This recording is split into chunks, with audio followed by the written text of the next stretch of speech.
Good morning, good afternoon, what's up? I hope all is well. Thank you for watching the replay. Tap it up, share it with a friend. Hello. I am Sherika Nicole. I am an entrepreneur. I am the owner of Hung Up Boutique and Define Plan and Execute Your Vision. I am also a speaker and a mother, a friend, a little bit of everything. So I am sitting in Jiffy Lube getting my oil change, and today is a day that I am scheduled to do a broadcast. So I decided to go ahead and get on since I was sitting here in the car. So I just want to talk about the next level or where you're going in your life, the next level where you're going in your relationship, on your job, whatever it is that you have set out to do. I want to talk about that. How do we get to the next level? We get to the next level by leaving the past behind, by putting on the new man and focusing, by putting on the new man and not focusing on the old. Too many of us are allowing our past to hold us back. Too many of us are allowing anxiety and fear to take over. A lot of us have passed, and we have done things in our past, and quite often those thoughts and the memories of the past creep into our mind and play tricks on us, right?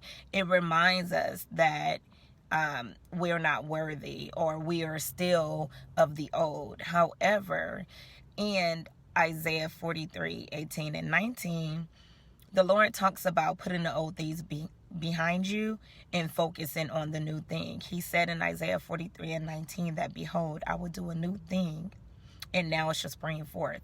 So it is up to you to focus on the new thing, on the next level, and not focus on your past so much.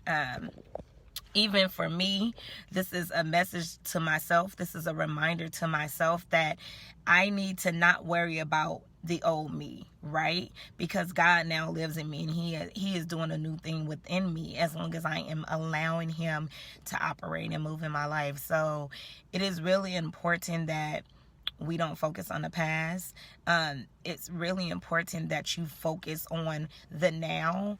Don't settle for where you are now, right? Because it's the next level after the now.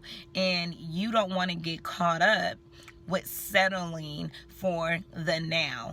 You may, for example, you may be on a job and you may be in an excellent position. You may be in a position that you feel that is it for you. But do you know that it's a next level after that position? I was just promoted this year in my job to a senior business representative, but I know that that's not the end. If that is something that I want, I know that it is a next level after that. So you have to prepare in your now for the next level. Don't settle for the now, but prepare in the now. It's a difference between the two, because if I settle in the now, then I would just be a senior business representative, right? But if I prepare in the now for the next level, when the next level presents itself to me, I will be ready. Just like I was ready when the next level presented itself to me for the current position that I'm in now. So again, it is totally up to you on how you allow. And I always go back to what you allow, because we get so caught up in thinking that it's someone else's fault. But at the end of it all, you have a say-so. You have a say-so, right? So you have to make sure that you are not focusing on the past, that you don't get stuck in the now, but you prepare in the now for the next level, because the next level for you is going to be amazing. But you have to be ready. We constantly pray for things that we aren't ready for. Then we wonder why the next level is not happening at a time that we think it should happen. But we have to understand that everything is a process. Everything is already destined for us, right? So as long as we are preparing ourselves for the next level, instead of settling for the now, but prepare while you're in the now for the next level, you will be okay. I remember in 2013, I want to say through 2013 and 16, in 2013 I started preparing myself to become a homeowner. I started working on my credit.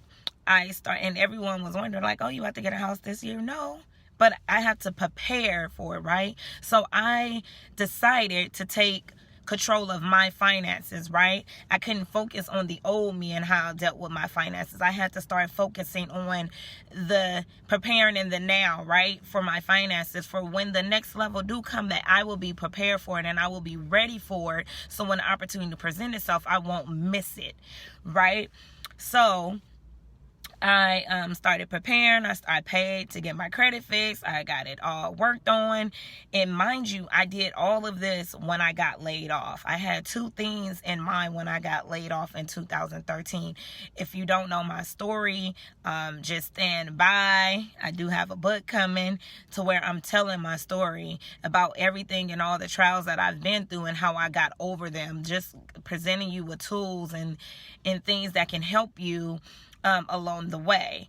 And I'm also in Voyage LA Mag. I just was featured in there. You can look that up, and I kind of give a glimpse of what took place and what happened to me. On one of my previous scopes, I also talked about, I gave a testimony on me being laid off. So I was laid off. When I was laid off, the little $6,000 that I had, I invested in my business, paid my rent up, and I paid to get my credit worked on. Those were the three things that was important to me.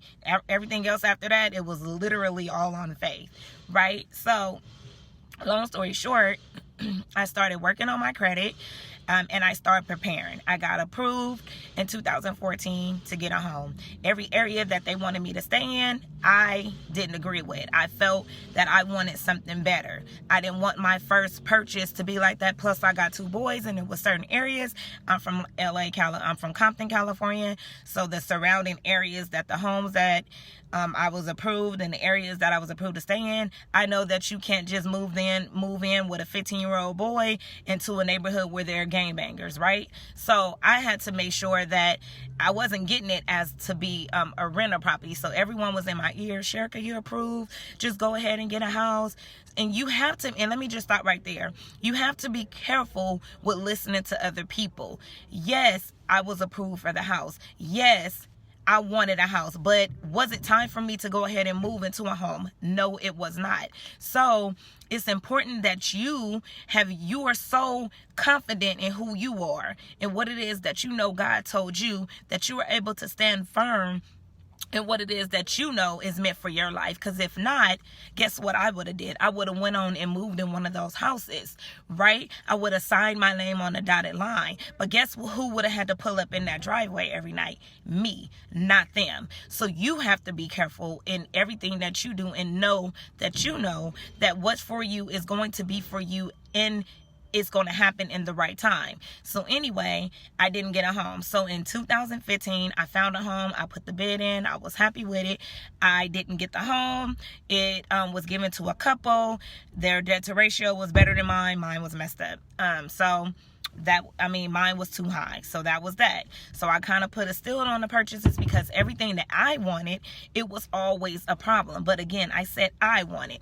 Was I consulting with God? Yes. But I was starting to get anxious, right? Because I'm like, I'm approved. I want this house. And again, you can share this, tap it up with a friend, give me some hearts if it's anything that I'm saying that's resonating with you. So you have to make sure that you have to make sure that, I'm sorry, they asked me to turn my lights on. So you have to make sure that you're comfortable and you're knowing you're always seeking God in every step and along the way in everything that you're doing. And I'm so glad that I started to do that because I was getting anxious for a home, right? But God in prayer was like, just be still, be still. Like, you're gonna get a home when it's time for you to get a home, and when you get the home, you're gonna be happy. Every night driving up to that driveway when you have to park, it's not gonna be no type of regret in you. And that's when you know that something is for you, when you have peace in it, right? And I knew at the time that I wanted to purchase these homes that I wasn't gonna have peace. I was just doing it because I really wanted a home, and people knew that I was out looking and stuff of that nature. And that's another thing. We can't get caught up in pleasing other people. We can't get caught up in the acceptance of others. As long as you can look in the mirror and accept who you are, right, at night after whatever it is that you've done, then that's all that matters, right? God doesn't work off the validations of others, but he works off your own validation of yourself. So with that being said, the house situation and go, I just put it on the back burner. Then the next year, so then towards the end, so another time in 2015, I was approved for 360, right? By myself, with my income. Hey, I thought that was cool. I found a home. In 2016, that's when they started counting your student loans against your debt to ratio. I'm like, Lord, I done worked on my homes. I'm saving money. I'm doing everything right. Then it was like another thing. So at first it was the areas, right? Then it was everything that I was finding and I was putting a bid on. I wasn't getting because someone else was beating me out on the bid, or I don't know the wording for house lingo, but I'm sure somebody that's going to watch knows. So then the third thing was, now they're counting student loans against your debt to ratio. I'm like, come on, I can't. And I literally felt like I can't win. I'm like, okay, you know what? I'm just going to stay where I'm at. And because I live in a great neighborhood where my kids can go to a great school, I'm just going to stay here until I can purchase. And that's just where I've been at. So anyway, that happened. So then this year, an opportunity presented itself. So I'm all prepared for that. And then it was like one thing after another, right? But in everything, all the old things and I'm saying all that to say the past is going to come up. The old things are going to come up, but you have to know that God can do a new thing. You have to trust that God is going to work on your behalf once you give it to him, once you allow him to work and operate in your life. So it is a next level for me. I know that I will get a house, and the house that I want is going to be a house that I'm going to love pulling up to, a house that I am going to not be afraid to let my children go outside and play.